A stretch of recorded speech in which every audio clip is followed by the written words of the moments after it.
more getting to be a point of debate. I do want members to respect each other in the House. And as I've indicated, the interpreters do have the ability to lower the sound in their booths. And so I would hope that that will put everything to rest. At that point, the honourable member...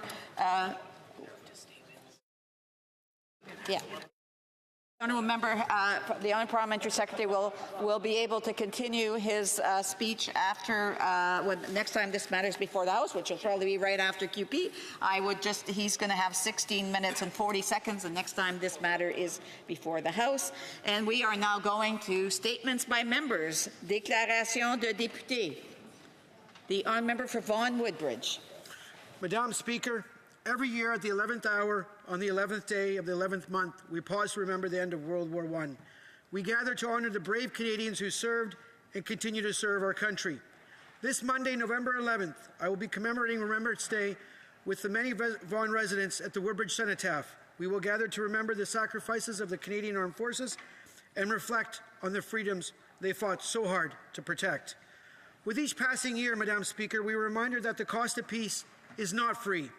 With it comes much responsibility to all Canadians.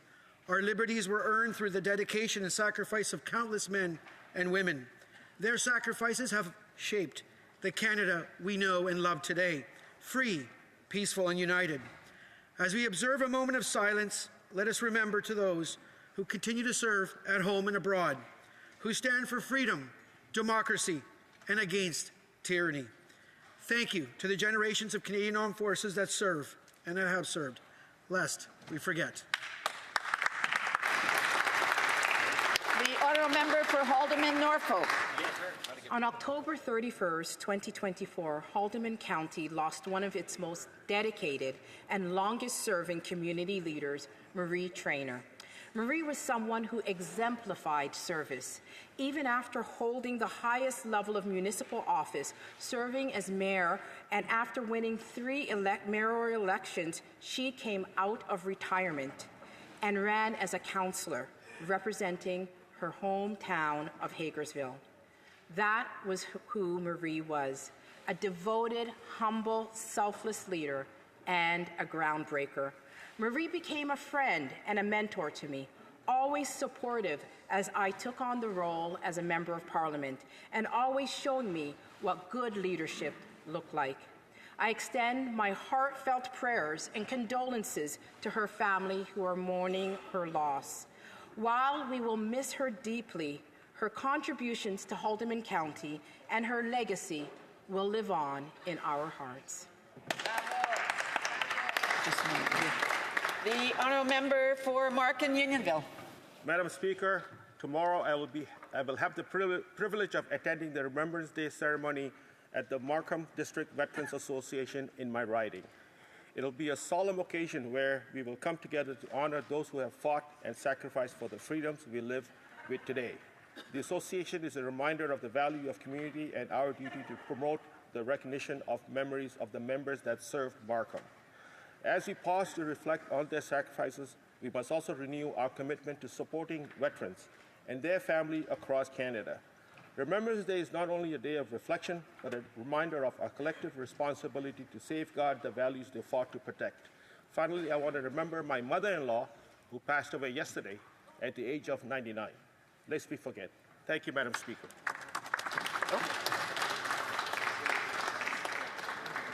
The honourable member for Nunavut. Thank you, Speaker. Yesterday was International Inuit Day. For a people whose governments and churches tried to eradicate, we sure have achieved a lot. Just to name a few, we have lawyers, doctors, people in the trades, care workers. We have great entertainers. I thank Ilisaksevik, who I enjoyed such laughter playing Inuit. I thank Northern Hayes, who continue to inspire me through their music. I thank Johnny Ningyungan, Mary Wellman, Beatrice and her husband Lucasy, and many more. I mourn the loss of great elders. Losing them must remind us to keep learning from their strengths. We must take care of them in our communities. Thank you. The Honourable Member for Argenteuil-La-Petite-Nation.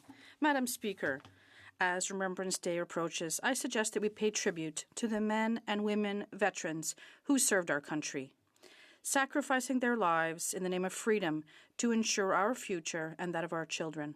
We must never forget their sacrifices and the terrible consequences of war. Let's also pay tribute to the members of the Canadian Armed Forces. We have a duty of recognition and memory towards these women and men who sacrifice everything. And please, let's give our thanks to the serving members of the Canadian Armed Force. Lest we forget, nous nous souviens. Lest we forget. The honour member for Haliburton, Kawartha Lakes Brock. Speaker, today is National Indigenous Veterans Day, a time set aside to remember and recognize the often overlooked stories of Indigenous veterans who answered the call of duty with unwavering courage and dedication. Indigenous peoples in Canada have served in every conflict, from the First World War to the present day. Many Indigenous men and women step forward, often in the face of discrimination, marginalization, and injustice, to secure and protect future generations. To the First Nations, Inuit, and Métis veterans who have served Canada, we thank you. We thank you for their bravery, their sacrifices, and their dedication to protecting not only the land, but the values of peace, equality, and respect. Your service, like that of all veterans, deserves to be remembered and celebrated today and every day. Let us stand together to honor all those who have served and uplift Indigenous veterans, ensuring they are never forgotten, lest we forget.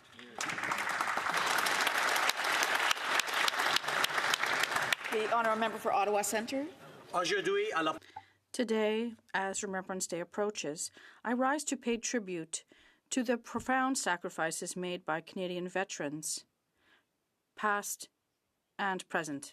A great country, we pause to reflect on the extraordinary courage, commitment, and selflessness to men and women who have served and continue to serve to protect our freedom and democracy. Today, we also mark Indigenous Veterans Day. We recognize the bravery and sacrifices of Indigenous veterans, paying our deepest respect and gratitude for their unwavering dedication to protecting our country's cherished values and rights. In Ottawa Centre and neighbourhoods across the country, we will gather on November 11th to lay wreaths, observe moments of silence, and share stories of heroism to keep the memory of our veterans alive. Lest we forget. The honourable member for Don Valley West. Thank you, Madam Speaker. As we near the end of Veterans Week and approach Remembrance Day, I want to take this time to recognize the brave men and women across Canada, particularly in my riding of Don Valley West, who have fought for this country. Over the years, millions of Canadians have bravely fought in World Wars I and II, the Korean War, in Iraq, and in Afghanistan. More than 125,000 Canadian Armed Forces members have served in international peacekeeping efforts in dozens of countries over the decades. The world is dangerous. There are growing international tensions, and we as Canadians owe our security both to our courageous veterans throughout history and to the over 63,000 active military personnel who currently dedicate their lives to keeping us safe. I encourage everyone to attend a Remembrance Day ceremony this Monday to thank veterans and to pay tribute to those who currently serve in our armed forces. Thank you, Madam Speaker.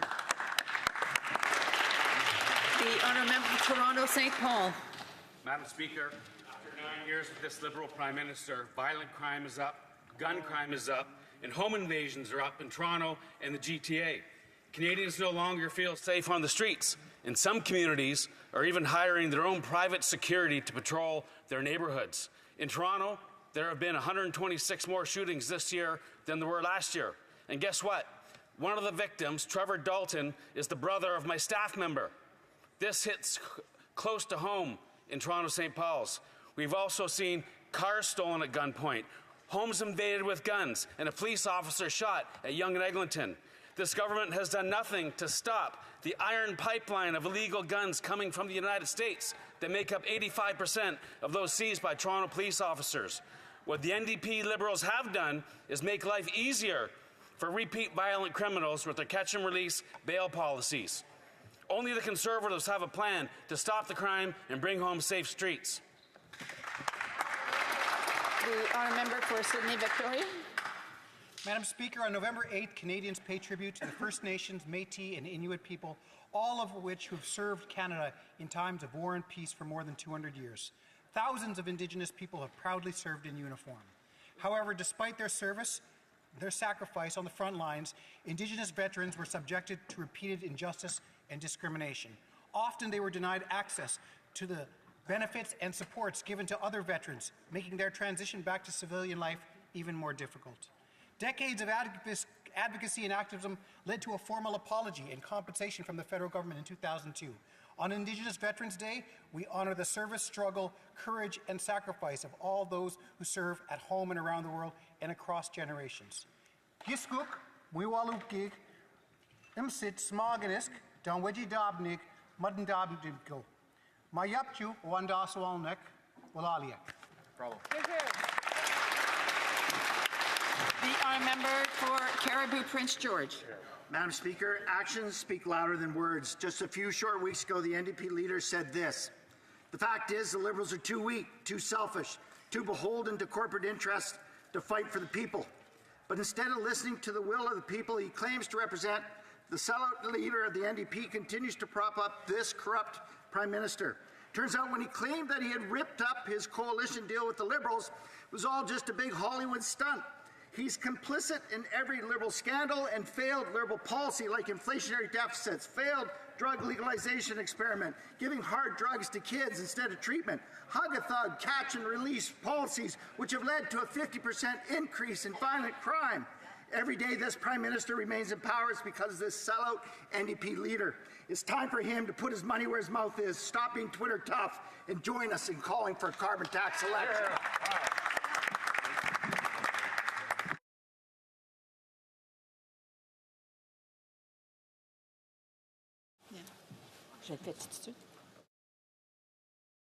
I just want to remind the member, although it didn't elicit any reaction, I do want to remind members to be very careful with the words that they use and to be respectful towards other members. The honourable member for Bow River. The House is seized with the question everybody wants to know: who is Randy? After months of speculation, yet another astonishing twist in the fraudulent Indigenous procurement scandal that has seen billions of dollars shelled out to people pretending to be Indigenous for financial gain. Just yesterday, news broke that the Liberal minister from Edmonton Centre's company bid on federal contracts while claiming to be Indigenous-owned. But this is not the first time the Liberal minister's clouded his identity. When discussing government contracts, his business partner says the name Randy appeared several times due to autocorrect. Then he refused to say who the other Randy was. After 9 years of the NDP Liberal government, it's never been so good to be a Liberal insider. Even the Minister of Employment thinks it's okay to take advantage of Indigenous businesses. The Prime Minister needs to remove him from Cabinet, recover the money, recover those taxpayers' dollars, or the common sense Conservative will root out their corruption after a carbon tax election. Yeah. Well done. The honourable member for Ottawa West Nepean. Madam Speaker, this Remembrance Week, we do more than remember those who sacrificed for our country. We also remember why they served. My father's family were in the Dutch resistance during World War II. He was just a little boy, but he never forgot the liberation. My father got his first candy from a Canadian soldier. Particularly today, after what happened last night in Amsterdam, it is more important than ever that we learn the lessons of history and never again allow xenophobia and hatred to take hold. We need to defend and protect our pluralism, democracy, and shared humanity. For all of those who served, for the women who had to fight just to stand shoulder to shoulder, for Indigenous veterans who faced discrimination, for 2S LGBTQI+ veterans who were purged, for Persian Gulf War veterans who are still fighting for recognition, for those who came home with visible and invisible wounds, and those that never came home at all. We honor and thank them. lest we forget. The honourable member for Timmins, James Bay.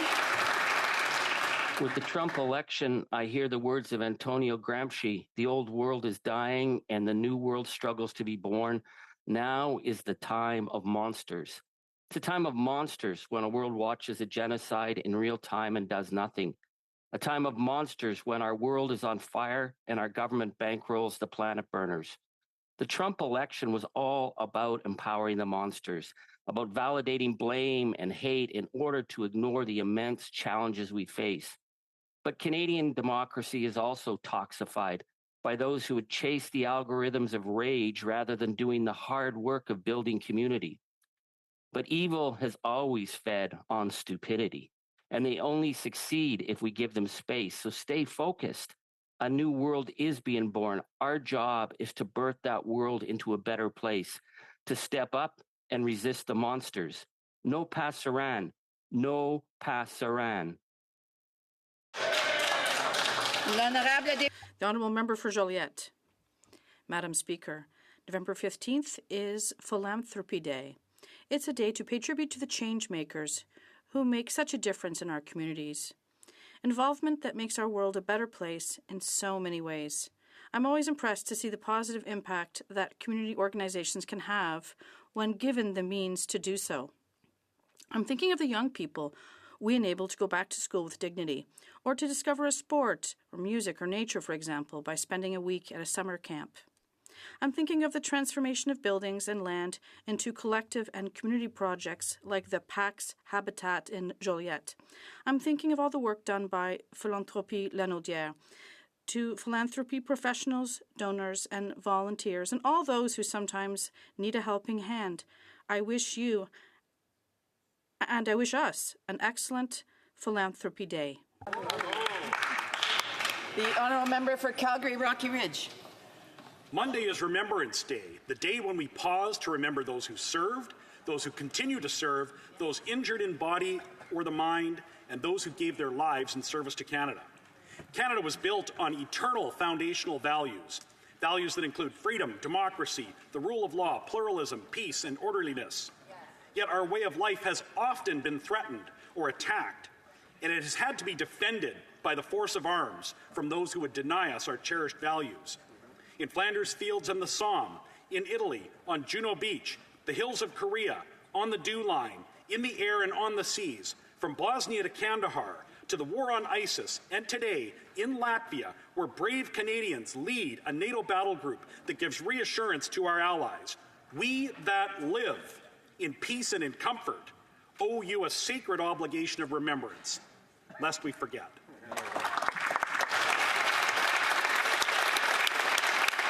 Member for Sackville, Preston, Chesapeake. Madam Speaker, I rise in the House today in recognition of Veteran Week. Over the past 9 years, our government has made the well-being of veterans and their families a top priority. We've invested over $11 billion to provide new and enhanced services for veterans. We have reduced wait time and improved quality. We have reduced veterans' homelessness in Canada. We have supported veterans facing mental health challenges and other service-related injuries and illnesses. We have ensured that the families and caregivers of veterans are taken care of. We have recognized the unique needs of the women and 2 SLGBTQI+ veterans. And we know there is much more to be done. By collaborating with veterans, other levels of government, non-for-profit, and other stakeholders, we can ensure that veterans can live with the dignity and the respect that they've earned and they deserve for their services to their dedication to our great country. Lest we forget, nous nous souviendrons. Bravo. Oral questions. Questions orales. The honourable member for Sturgeon River Parkland. Thank you, Madam Speaker. The Liberals' cap on Canada's prosperity is a threat to the livelihood of all Canadians. All Canadians benefit from the support of our oil and gas sector in terms of jobs, investment, royalties, taxes, and perhaps most importantly, our dollar. This production cap will mean fewer jobs, less investment, less taxes to fund hospitals and schools, and higher inflation on everything as our dollar collapses against the U.S. Meanwhile, more jobs for American energy and steel workers. Will this Liberal government finally put aside its obsession with grinding our energy energy sector down, unleash Canada's energy superpower, and scrap the cap. The Honourable Parliamentary Secretary to the Minister of Environment and Climate Change. Thanks, Madam Speaker. Let's stick to the facts. Canada's overall emissions are the lowest that they've been since 1997. That's the year that Connor McDavid was born, and they're going down thanks to climate action undertaken by this Liberal government. The Alberta oil sands are by far the largest source of greenhouse gas emissions in Canada, and the Conservatives want to turn a blind eye to unlimited pollution in the oil sands. Madam Speaker, Alberta's far-right Premier Danielle Smith has spent $7 million on a misinformation campaign here in Ottawa to make polluting free again. That's $7 million that could have hired new teachers, new nurses, new doctors, but instead she's shilling for big oil and gas, and these Conservatives are helping her do it. Good answer. Good answer. The honourable member for Sturgeon River Parkland. Well, Madam Speaker, speaking of misinformation from this Liberals, the Environment Commissioner confirmed that this Liberal government is not on track to meet its own emissions reduction targets. Canadians are paying the cost of this Liberal government's carbon tax, and it's all pain and no gain. Under the Conservative, Canada's economy grew, and emissions actually went down. But under these Liberals, Canada's GDP per capita is collapsing under the weight of tax hikes. The Liberals' real plan to hit their emissions targets is to collapse our economy and move more jobs south of the border. When will they have the courage to finally admit it and let Canadians decide in a carbon tax election? The Honourable Parliamentary Secretary. Madam Speaker, that is not true. Under the Harper government, pollution went up and up and up. In million metric tons of greenhouse gas emissions, 716, 721, 738, 753. Madam Speaker, under this government, we've brought them down under 750 million metric tons after it was rising under the Harper government to an average of under 700 million metric tons over the past 3 years. Under Conservative government, emissions were projected to be 41% higher by 2030. Conservatives want to abandon our climate commitments to future generations and make polluting free again, and that's not okay. The honourable member for Sturgeon River Parkland.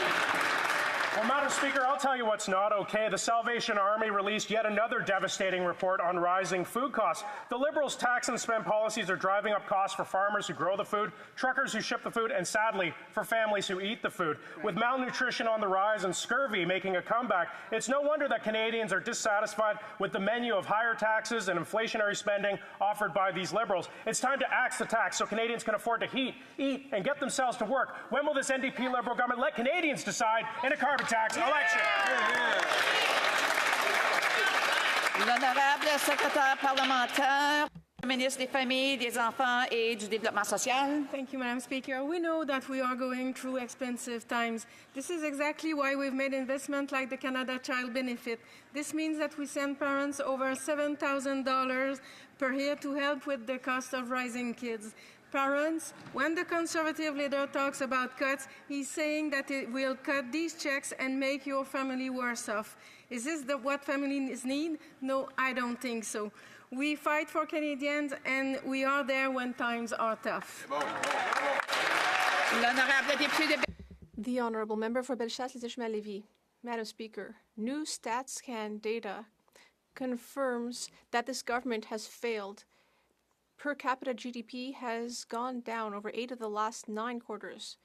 People's quality of life is going down, whereas in the U.S., growth has reached 2.8%, much better. With an increase in the carbon tax and taxes on housing and capital gains, the government is once again putting downward pressure on per capita GDP, and this is affecting families. So my question is simple. Will the Prime Minister axe these tax increases which are making Canadians poorer? The Honourable Parliamentary Secretary to the Minister of Finance. Madam Speaker, I think that the Conservatives have an inferiority complex towards the U.S. The IMF, Madam Speaker, has predicted that Canada will have stronger growth than the U.S. next year. And this morning, StatsCan revealed that we have created 15,000 jobs in the month of October. Madam Speaker, I hope my colleague understands that we will be there to ensure that the economy continues to grow. I am proud of being Canadian. Why aren't the Conservatives? The Honourable Member for Bellechasse-les-Échemins-Lévis. Madam Speaker, The Economist has revealed that Canada is actually poorer than Alabama, the 4th poorest state in the U.S. But under this Liberal government, $450 billion investment dollars have left Canada and gone to the U.S. which has a faster growing economy than ours. So, will the Prime Minister slash taxes to support Canadian families? It's very simple. It's not hard to do, Madam Speaker. The Honourable Parliamentary Secretary. Madam Speaker, I don't think my colleague has seen the numbers that came out yesterday from Statistics Canada. Yesterday, StatsCan revealed that our growth is going to be even stronger than initially thought, and that's because of increased investment in Canada. Global investors are interested in investing in Canada because we offer stability, Madam Speaker, and that's what counts. The Honourable Member for Saint-Jean. Well, Madam Speaker, we should not expect to see Donald Trump water down his threats of mass deportation. In fact, yesterday in an interview, he said he would take action regardless of the cost of the American economy. So there's a high risk of a wave of migration towards our borders. And yet, yesterday, just as Trump was repeating his threats, here at committee, the Minister of Public Safety said that Quebecers' concerns are misplaced. And he said he wouldn't do anything unless there is a crisis. But is it really misplaced to want to avoid another Roxham Road crisis? The Honourable Parliamentary Secretary to the Minister of Agriculture and Agri-Food. Thank you, Madam Speaker. I'd like to thank my colleague for her question. As the Minister of Public Safety said yesterday, whether it be the RCMP or the CBSA, they have operational plans for all contingencies, and we can reassure this House that our borders will be protected. The Honourable Member. Well, while the federal government is still sleeping at the switch, people are organizing at the border, but not the government. Criminal human smuggler networks. They are already the ones pulling the strings at the borders, taking advantage of lack of RCMP resources. They were exploiting asylum seekers during the Roxham Road crisis, and today they are still exploiting people who are trying to migrate from Canada to the U.S. When Trump won the election, they got out the champagne because they are getting ready for a wave of migration. When will the federal government follow suit and start getting ready? The Honourable Parliamentary Secretary. Thank you, Madam Speaker. Now, of course, this government is always prepared to ensure that our borders are protected. The RCMP has operational plans in place to face any possible wave of migrants that might be arriving at the border. We will not be commenting on the operational plans of the RCMP or the CBSA because that could compromise safety. The Honourable Member for Rosemont-la-Petite-Patrie. Madam Speaker, the Salvation Army's annual report told us that 1 out of 4 parents are actually skipping meals so they can feed their children. That's 25%. It's like we're living in Les Mis or in a Dickens novel. As a society, it's unacceptable that parents are skipping meals so they can feed their kids. And yet, what are the Liberals doing? They're meeting up with rich grocery chain CEOs and are begging them, well, please be nicer. Please lower prices. It's a joke. When will the Liberals finally take action and allow families to put food on the table? The Honourable Parliamentary Secretary to the Minister of Families, Children and Social Development. Madam Speaker, we are there for Canadian families with programs like $10 a day childcare, with the Canada Child Benefit, with dental care. These are all programs that will help families keep more money in their pocket and to face these difficult times, to help them put food on the table and to support their children's needs. Cooper Kingsway. Madam Speaker, no one should go hungry in Canada.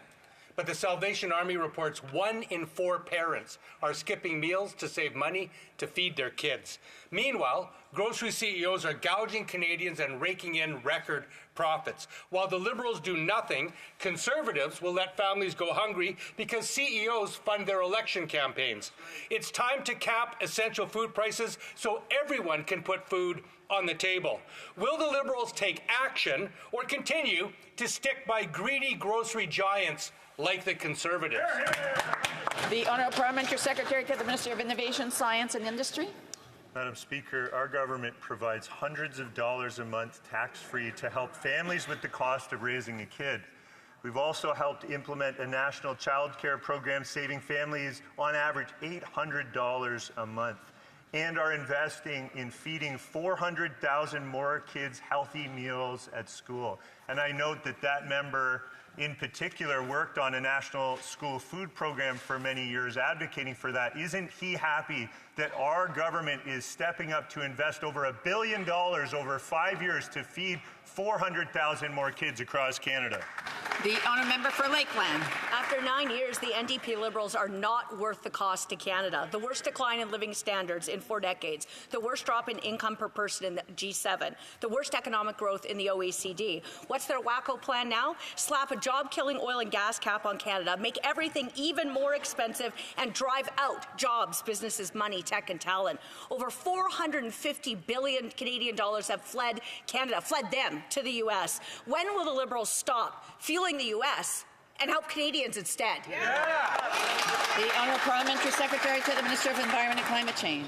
Thanks very much, Madam Speaker. Let's talk about GDP per capita over time in Canada. Between 2006 and 2016, Canada's GDP per capita under Harper grew from $40,504 to $42,134. It's about $1,800 over 10 years. Under this Liberal government, it's grown from $42,000 a year to $53,372 in 2023. That's by more than $11,000. So Conservatives, you don't need to pull out your calculators. $11,000 is more than $1,800. The honourable member for Lakeland. Keep telling Canadians they've never had it so good. The truth is these NDP Liberals hurt Canadians every time, but help the U.S. and hostile regimes. It's nuts since so many countries want Canada's energy. Ukraine, Germany, Poland, Japan, South Korea, Greece, and Latvia all ask for LNG, but these NDP Liberals say no. 1 million Canadians need powerful paychecks from oil and gas jobs, but 9 years of killed pipelines, energy tax hikes, and oil and gas cap sends jobs and monies to the U.S., Canada's top ally and competitor. Why do the NDP Liberals send Canada's jobs to the U.S. and make Canadian workers suffer? The Honourable Parliamentary Secretary. Thank you, Madam Speaker. We're working on the challenges that Canadians face with real solutions. At that time, inflation is down, interest rates are down, unemployment rates are down, and greenhouse gas pollution rates are down as well. And despite what these climate change denying Conservatives say, CO2 isn't plant food. That absurd Conservative claim that reducing our carbon emissions would somehow be bad for crop growth is straight up anti-science, disinformation, and climate denialism. Carbon dioxide is a greenhouse gas. We learned that in elementary school. The oil sands are Canada's largest source of industrial carbon emissions, and our pollution cap asks them to invest some of their astonishing $60 billion in profits in innovating and making sure that Canadians can afford green, affordable. The honourable member Calgary Centre. After 9 years, this NDP Liberal government has shown again they are not worth the cost. This week, the government announced a new policy, a cap on the Canadian economy. Since 2015, the United States has increased oil and gas production by 40%, much more than Canada. The world needs Canadian oil and gas. With the incoming U.S. administration promising to unleash American energy, this government has announced a cap on the economy, costing Canada 150,000 jobs. How can they justify this economic vandalism? The Honourable Parliamentary Secretary to the Minister of Transport. Thank you, Madam Speaker. The pollution cap will ensure our energy sector can increase its production while decreasing its emissions. Countries around the world are looking at Canada for less polluting energy. If we want our energy to stay competitive, we must lower our emissions. The pollution cap will provide long-term competitiveness in Canadian energy so we can keep being an energy superpower for the world. Under the do-nothing approach that the previous Conservative government approached, Canada's imports of foreign oil were 2 times higher. They failed to promote Canadian energy. Madam Speaker, I would be happy to offer the Conservative leader and his party a briefing on this climate change. The honourable member Calgary Centre. Well, let me quote Canada's destructive environment minister. Look around the world. No other oil and gas producer is doing what we're doing. And one could wonder why. Or why he ignored the warnings of the economic destruction his Canadian energy cap would cause when it offers no environmental benefit. Any reduction in Canada will automatically be met by other producers around the world. The minister's announcement is nothing but performative. Will the Prime Minister get serious about actual solutions and fire this environment minister? Yeah! L'honorable secrétaire parlementaire.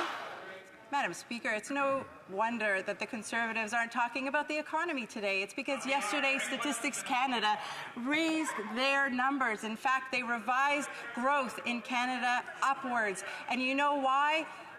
Madam Speaker, it's because business investment is streaming into Canada. Investors are looking to Canada because we offer stability and certainty, and that's translating into growth and into higher paychecks for Canadians.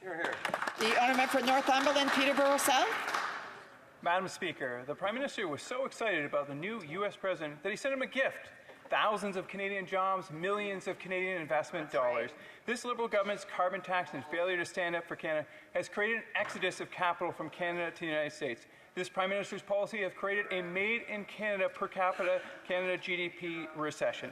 While American workers are thriving, Canadians can barely afford food and rent. Will this Prime Minister stop sabotaging the Canadian economies and axe this self-imposed tariff? The Honourable Parliamentary Secretary to the Minister of Innovation, Science and Industry.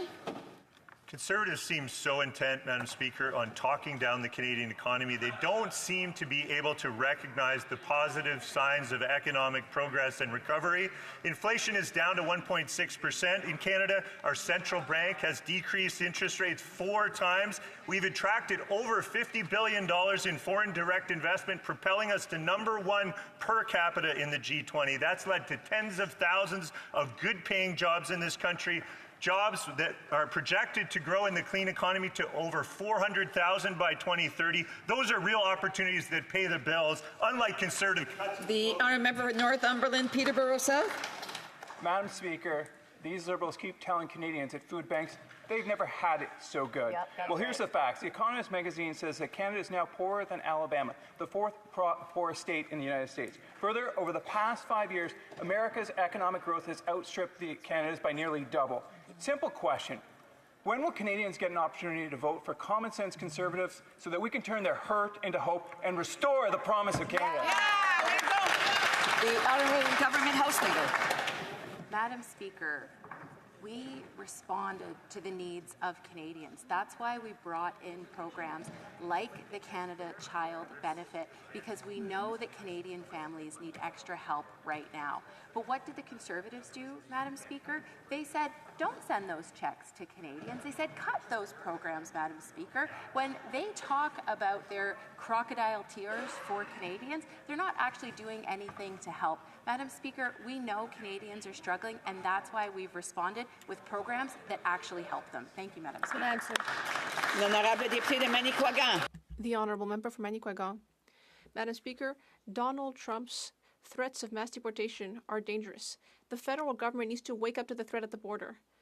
We've been saying that, but today we've also heard from Fan Hampson, the president of the World Refugee and Migration Council, who said in Le Devoir that the government needs to get ready to face a potential humanitarian crisis.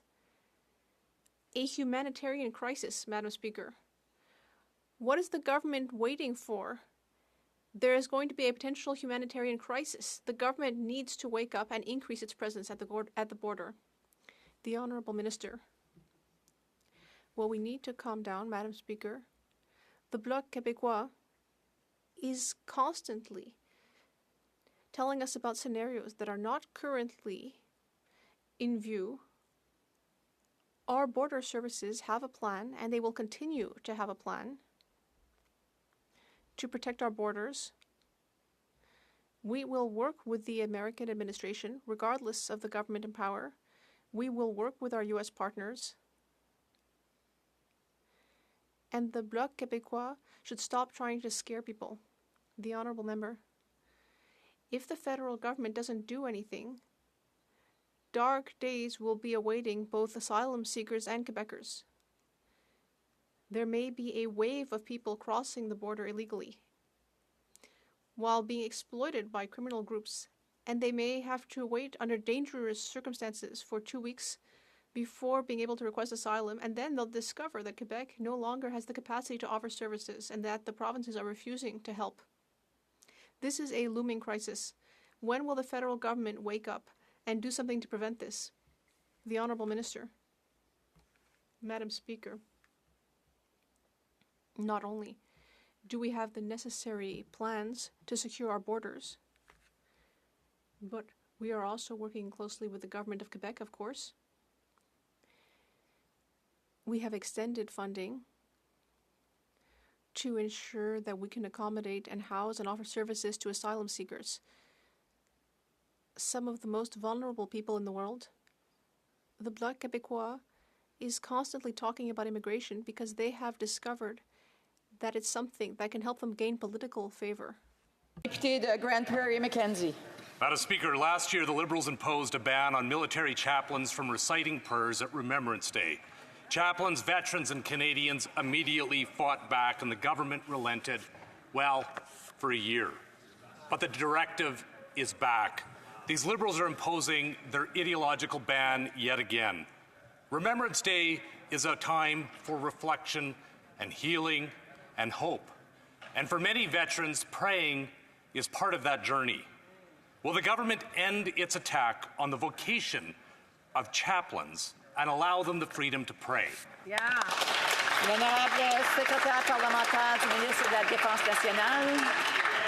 Madam Speaker, I want to take this opportunity first to thank our members and our veterans for their service and their sacrifice. But let's be absolutely clear.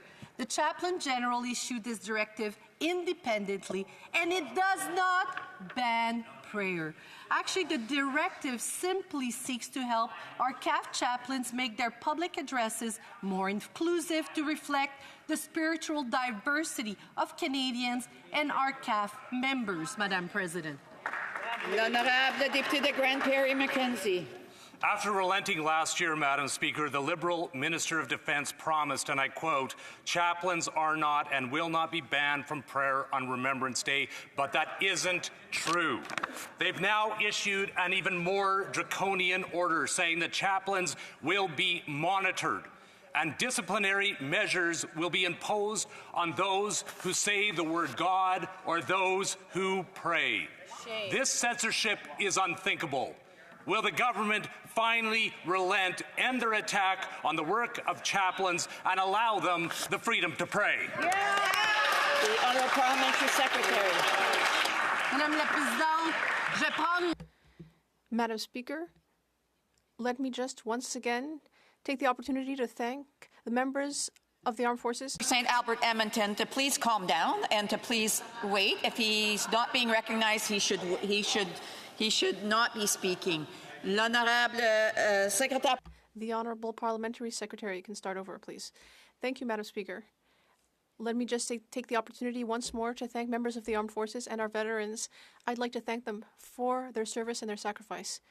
Absolutely not true what this member is saying or alleging, and I feel this ashamed that they're proclaiming this. As we said, we have not banned prayer. We are looking out to reflect the diversity of our CAF, and this is a directive that comes from the Chaplain General. Merci, Madame la Présidente.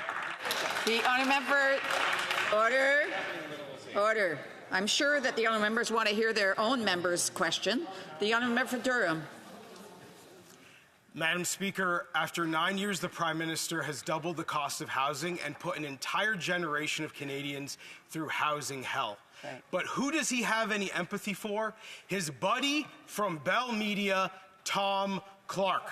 The Prime Minister used $9 million of taxpayer money to purchase a luxury condo for Tom Clark in Manhattan, in a neighborhood called Billionaires Row. When will the NDP Liberals finally stop the abuse of taxpayer dollars and fire Tom Clark? Yeah.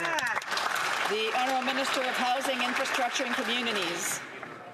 While the Conservative members of Parliament are focused on distractions, we're focused on delivering housing for Canadians who live in this country. Madam Speaker, we are currently in a debate with the Conservatives based on their big commitment to cut billions of dollars from housing directly to communities right across this country. We know on this side of the House that it takes investments to build housing so we can make it easier to build. We can make housing more affordable. What is the Conservative solution? Cut, cut, cut. Madam Speaker, we have a long history of Conservative cuts to housing. It's part of the reason we're facing a housing crisis today. We will make the investments necessary to deliver affordability to Canadians. Just want to remind members to please settle down a little bit, because I'm sure that the honourable member who's going to do a follow-up question wanted to hear the answer properly so that he can ask his question properly. The honourable member for Durham. Thank you, Madam Speaker. I did hear the Liberal minister's answer, and I do feel bad for the Liberal minister because he's out here selling a generation that he is part of, a bunch of policies from the Prime Minister that have failed our time. They have failed our people, and he's got a tough job ahead of him to even rationalize what is going on in this government. But let's be very clear. Tom Clark, the Prime Minister's buddy from Bell Media, said that the housing he had in Manhattan required immediate replacement. This government then went on to spend $9 million of taxpayer money to get him a condo in Billionaires Row. When will they stop abusing the tax? The Honourable Minister. The Honourable Secretary of Foreign Affairs. I hope I get equal time to answer that ridiculous question.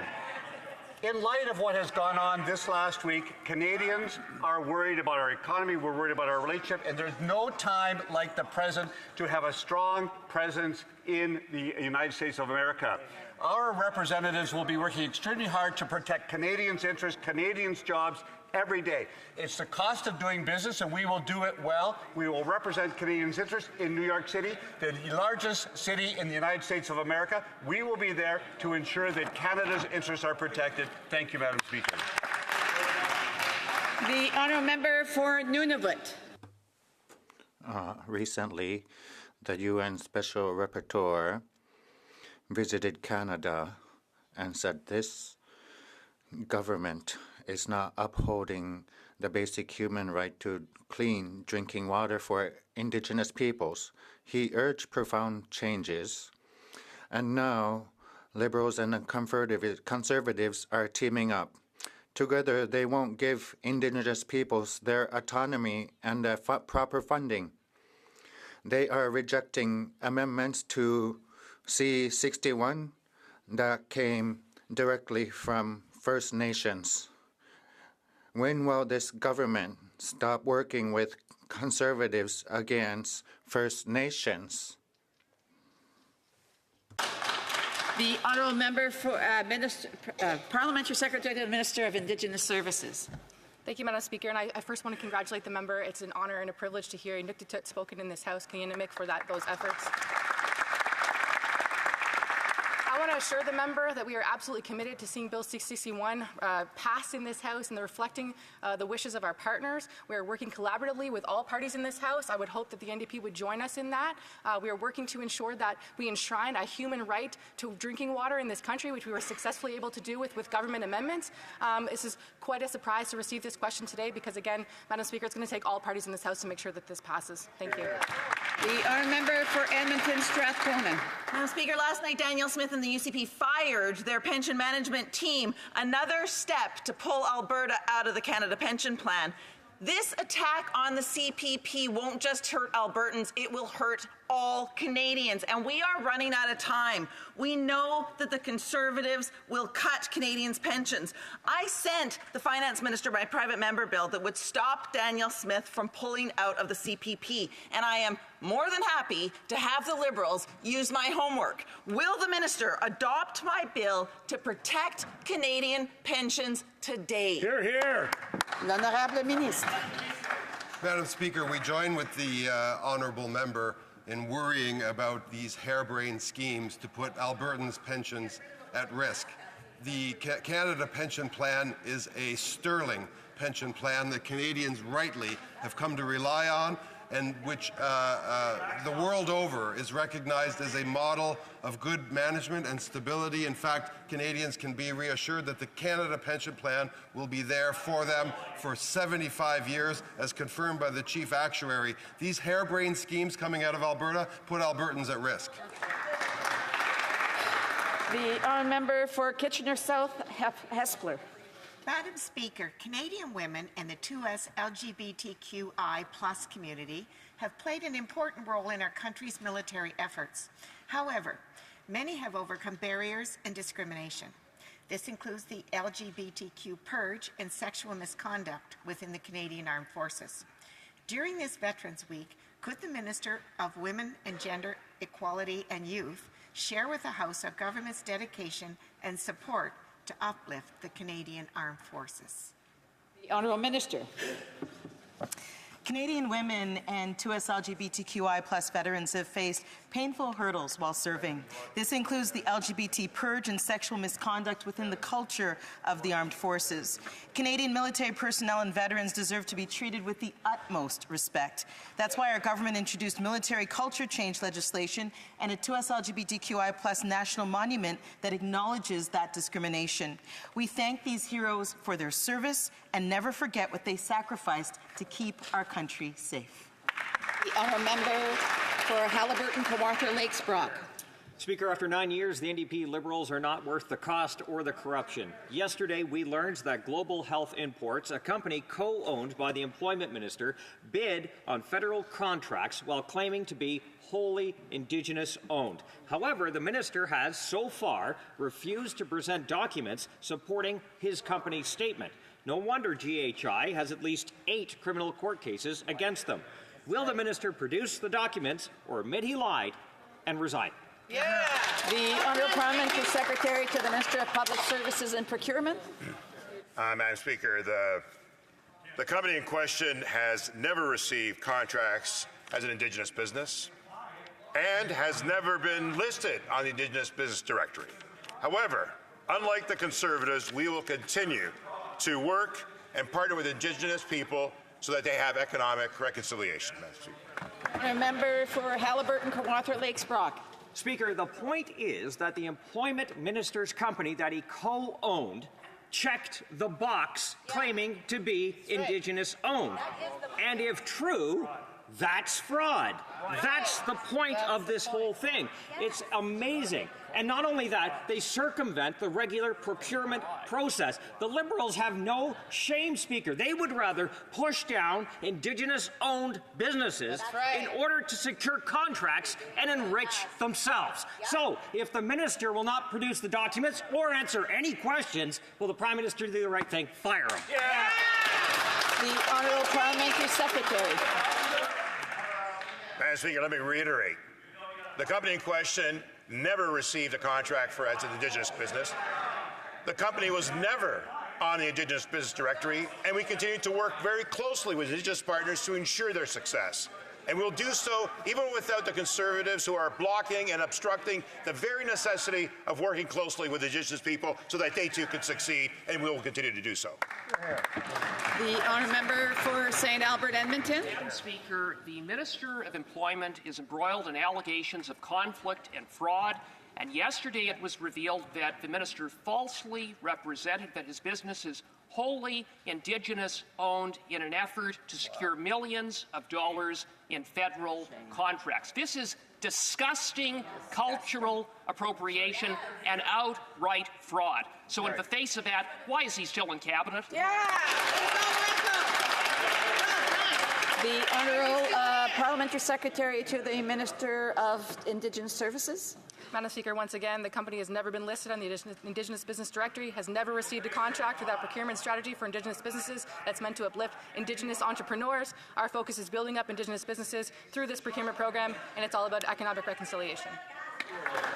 Order, order. The honourable member for St. Albert, Edmonton. Madam Speaker, the point is that the minister lied. Let's look at the facts. The minister tried to scam taxpayers by stealing millions of dollars in government contracts from legitimately owned Indigenous businesses. The minister is a fraud. He is a disgrace. He needs to go, and he needs to go now. Why was the Prime Minister fired?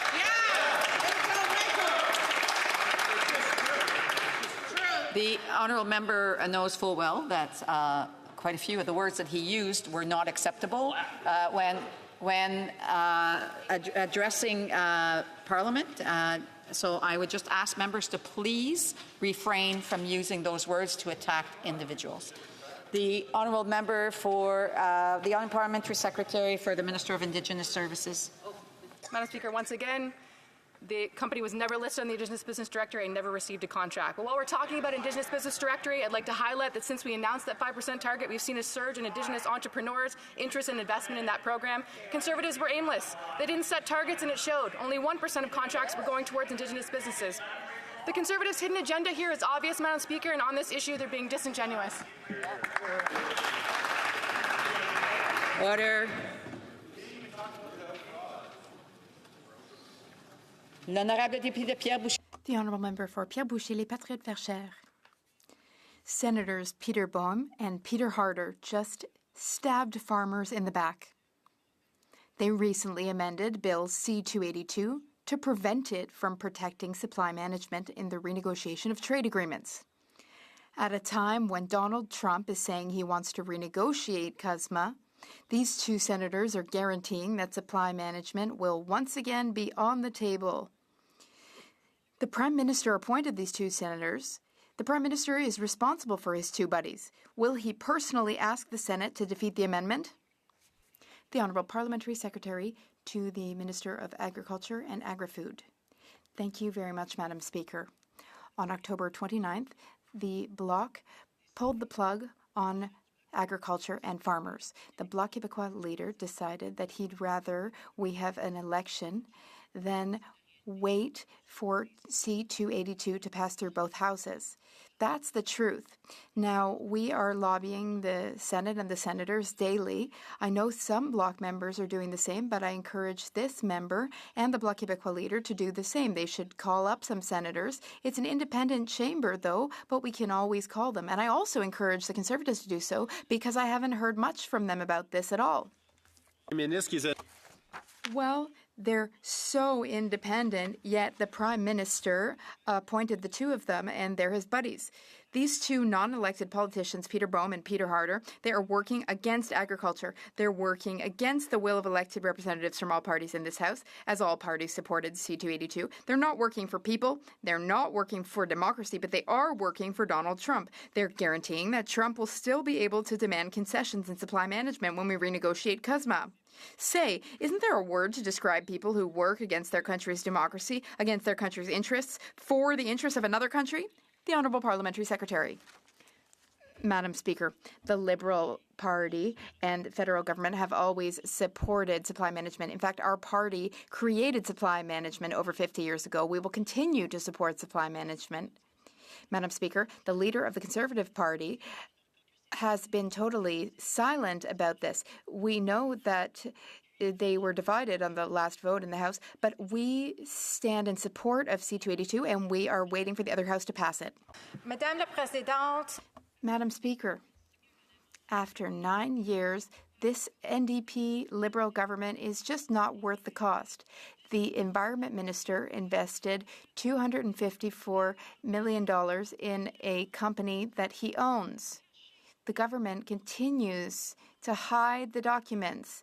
The Green Fund is against the interests of this House. When will we get the documents? Madam Speaker, what the member has just said is completely false. In fact, the government has already tabled all of the documents that the House requested. We did so in a way that respects the Canadian Charter of Rights and Freedoms. The Conservative Party is blocking its own blocking of this House's work. On this side of the House, we respect democracy, we respect the rights of Canadians, and we respect the authority of the police. It's funny to hear the Conservatives speak because the only things they say are, in fact, untrue.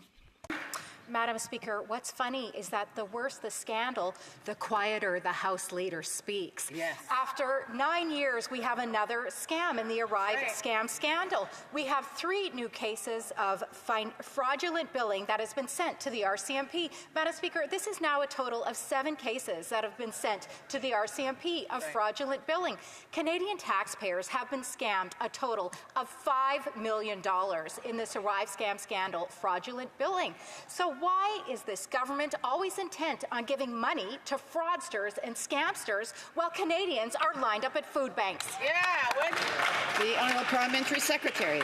Madam Speaker, I appreciate the concerns that we all have, ensuring that we can maintain transparency and we have adequate procurement processes in place, which we do. And we have initiated a number of practices, and we've worked closely with the Auditor General and the Procurement Officer to ensure that all of the processes are adhered to. And I recognize the member opposite is always looking for clips on her YouTube hit, but Madam Speaker, we're working for Canadians, not for herself. Order. The Honourable Member for Haldimand, Norfolk. After 9 years, these NDP Liberals are not worth the cost or the corruption. Remember the ArriveCan scandal, an app that should have cost $80,000 that ended up costing the taxpayers $50 million? Well, it gets worse than that. Now there are 3 more cases being referred to the RCMP for fraudulent billing practices. Right. When will this government admit that they've allowed millions of dollars to be siphoned off in fraudulent contracts to enrich their Liberal buddies? Good question. Well done. The Honourable Parliamentary Secretary. Madam Speaker, let's be clear. It is completely unacceptable that there are any fraudulent billings. It's completely unacceptable that anyone out in the public tries to abuse the system of working with government. That is why we have taken the necessary steps to protect Canadians and taxpayers by putting proper processes in place. And we'll continue to fight and always support Canadians and support taxpayers to ensure that they who need opportunity to work with government have that opportunity, but not abuse it. And we recognize the members opposite would agree, as long as they also don't abuse the system. Thank you, Madam Speaker. The Honourable Member for Lac Saint Louis. Madam Speaker, this is National Veterans Week. This is an important time for Canadians, including those in my riding, to reflect on the work of members of the Canadian Armed Forces and to commemorate veterans' service. We know that the well-being of our forces during and after their service is the key to their success.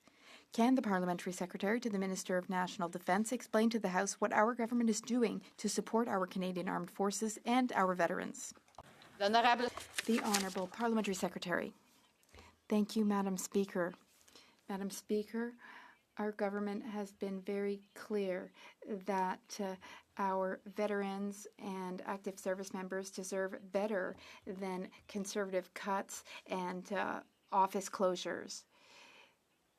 This week, we announced over $11 million to support the Veterans Wellbeing Fund.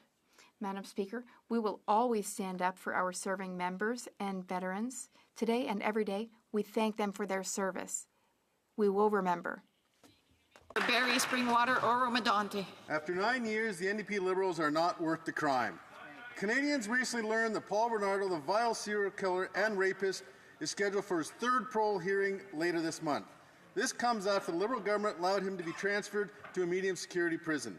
These parole hearings are deeply re-traumatizing to the French and Mahaffey families who need to travel far away from their homes to provide victim impact statements every 2 years, despite the fact that this monster is serving an indeterminate sentence. Will the Prime Minister finally stand up for victims and assure Canadians that Paul Bernardo will remain behind bars where he belongs for the rest of his life? Hear, hear. The Honourable Parliamentary Secretary. Madam Speaker, the Minister yesterday said words that I think are important for all members in this House not to repeat the words of a killer. Obviously, we agree that public safety is #1 in this country. As the Honourable Member knows, the Parole Board is independent, but obviously public safety will be taken into account as they make their decision, and we trust that they'll make the right decision. The Honourable Member for Lanark Frontenac Kingston. Madam Speaker, the Information Commissioner has forced the Public Safety Minister to release previously redacted briefing notes from 2018 that reveal that Corrections Canada recommended against opening the Kingston prison farms because they would not enhance the likelihood of post-incarceration employment, not reduce recidivism, cost millions of dollars to operate, and make public safety results worse. Why did the government ignore this evidence-based advice, and why did they try to keep the advice secret for so long? The Honourable Parliamentary Secretary. Madam Speaker, obviously the Minister is not involved in the day-to-day operations of our correctional services, but I'm surprised to hear the member be so against prison farms. I too am a member of Eastern Ontario, my community, and I'm far, far east in Ontario, and I can rest assured that I was approached by farmers to say that this program was important. So I don't know where the member is coming from on this particular issue, but the community is supportive. The Honourable for Lanark Frontenac Kingston. Coming from the documents that were withheld from all of us for 6 years. Madam Speaker, on October the 15th, Corrections Canada closed the bidding in what it characterized as an, quote, invitation to submit an expression of interest to operate a commercial activity from a building located at Joyceville Institution and provide offender employment and vocational training, end quote. Now, I think this refers to the on-site slaughter facility, but the wording of the invitation is so vague that neither the building nor the nature of the employment is specified. Presumably, this was done to subvert the tender process so that only the preferred candidate can submit a bid and therefore get the contract. Will the minister advise the House as to the outcome of the bidding process and as to whether a contract has been awarded? Honourable Parliamentary Secretary. Yeah, Madam Speaker, obviously ministers are not involved in procurement processes, but what I can do is work with the honourable member, and the minister can come back to him with a more precise answer. As he well knows, ministers and politicians don't get involved in RFP processes. The honourable member for Dartmouth Cold Harbour. Speaker, the Halifax Regional Municipality is on the front lines when it comes to responding to the housing crisis. That's why last year we announced an $80 million federal housing investment in HRM to unlock nearly 9,000 homes over the next decade. Last week, the Conservative leader announced his plan to shut down home building in HRM and across the country by making dangerous cuts to federal housing investments. Madam Speaker, people in my riding of Dartmouth Coal Harbour can't afford these reckless Conservative housing cuts. To the Minister of Housing, how can we stop these Conservative cuts and solve the housing crisis for Canadians? Honourable Minister of Housing, Infrastructure and Communities. I want to start by thanking my honourable colleague, not just for his question, but for his advocacy on behalf of his community that helped secure tens of millions of dollars for the community that he calls home. Now, we're both from Nova Scotia. We've seen small towns and the city receive significant funding to help make it easier to build homes more quickly at prices that people can actually afford. We know that it takes investment to get homes built in this country, which is why we put billions of dollars on the table to help cities build homes more quickly. The Conservative response to this important program is to cut. They're trying to deny communities access to these funds, and cities are going to have to raise property taxes to make it up. We're going to make the investments necessary. The honourable member of Hamilton Centre. Madam Speaker, with the return of Donald Trump and his reckless administration, Canadian industries and workers are at serious risk of being squeezed out. Now more than ever, we need to fight to protect Canadians and our jobs. Canadians need assurances that their jobs, wages, and labour rights won't be sacrificed in any renegotiation. So will the Liberals do the right thing and reach out to labour leaders on both sides of the border to stand up to Trump and defend the interest of Canadian workers? Yeah. The Honourable Minister.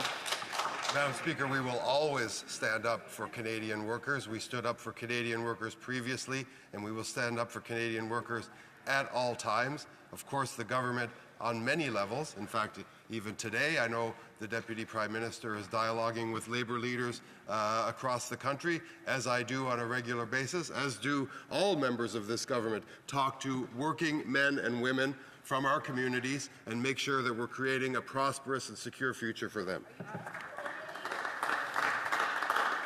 And that brings us to the end of question period on this Friday.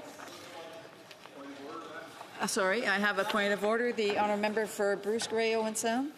Madam Speaker, considering the government has stated that there is no prayer band, the House called on the government to confirm that military... There's no agreement.